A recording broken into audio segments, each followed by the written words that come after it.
Hey man, thanks for coming down. Really anytime. appreciate it. We got to get right at the ticket sale procedure, so Let's go check out the lineup. let's do it. Let's go. Follow us.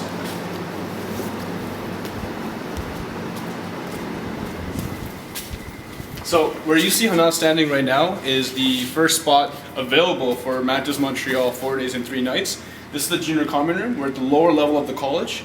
This is the first official spot, and we will be starting our line ticket sale procedure effective Wednesday, January 23rd at 11 a.m. sharp.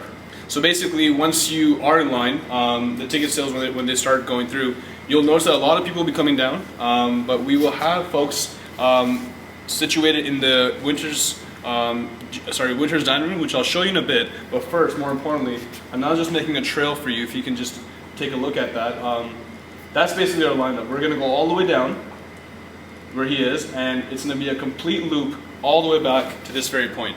And at this point, we will be cutting off the line just to keep the space here fire hazard friendly, and we'll just make sure that folks are not interfering with classes and students walking by. So this will be the cap, and then the rest of the students who are waiting in line will actually be standing from here. Okay. Let me briefly explain to you what are the red zones. The red zones are areas where students are not permitted to be around before 8 a.m.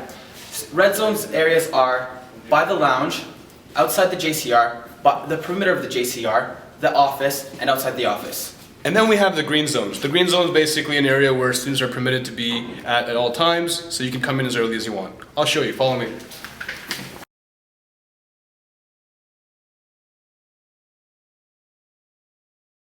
So right behind me is the winter's cap. It's open 24 hours a day, so by all means you can come in 10 here. This is the green zone, so feel free to come in whenever you want.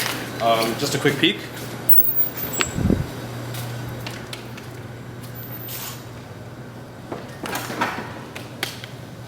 And that's it. So just one more time as a reminder, this place is open 24/7, and you can be here at any time before 8 a.m. So it's a great place for you to lounge out before we sell tickets. Upon arrival at 8 a.m., students will be given tickets upon arrival. Once they come here, they'll go inside, get a waiver form, sign out the room lists, and also finish off their payments and complete the executive station. So by now you know basically how the lineup procedure works, what the green zones are, what the red zones are, what time the event sale actually starts, and now the very most important part of our presentation is about the guests. So in terms of how things are working for guests, very simply speaking, if you have a guest, whether they're from MAC or non-MAC, they don't have to be in line. That's rule number one. Rule number two, basically, if you have a guest, you need to ensure that if they're not coming with you to buy their tickets on the day of ticket sales, you need to bring 3 things. One, if you're bringing a guest to this trip, they don't have to physically be in line with you, but you need 3 essential things for them when you're buying your ticket for them. The first essential thing is their student ID, which is post-secondary identification, proving that they're actually a student.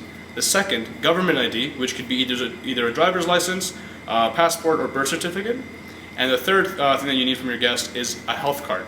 All 3 things can be photocopied and brought with you when purchasing your ticket for your guest. The second point that we were addressed online by our fellow constituents was, I'm bringing a MAC student, but do they have to line up with me? Well, the answer is pretty simple. If you're a MAC student and you want to benefit from the $100, you need to stand in line for yourself. If you're a MAC student and you're a guest of another MAC student, then you will be charged $160. The reason why is simply because we need to make sure that everyone who's standing in line stands in line for themselves, and we want to be fair to everybody who waits in line for their ticket.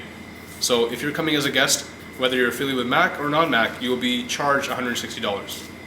2 very important things you need to know about deadlines is the waiver deadline and the room list deadline. Both are due on January 29th. So if you are coming to this trip and you have a room list preference, please get that into us by January 29th, absolutely latest, with your waiver forms too, please. An additional item that you may want to purchase, and which is a definite steal if you attend this trip, is our transit passes. As of right now, the 3-day transit passes have been jacked up from $14 to $18 in Montreal. So we are subsidizing these passes for $10, which is a great savings for you of $8. So if you do want to buy a transit pass, you can let one of our fellow council members know. who are on duty that you'd like one, and we'll charge you simply $10 extra. So that brings us to an end here at McLaughlin College for our 4 days and 3 nights official ticket sale procedure list. My name is Sarat Mustafa, your VP of Events here at McLaughlin. And my name is Sanad Yusuf, your Director of Events and Programming at McLaughlin College. We sincerely hope you're excited and ready for Montreal.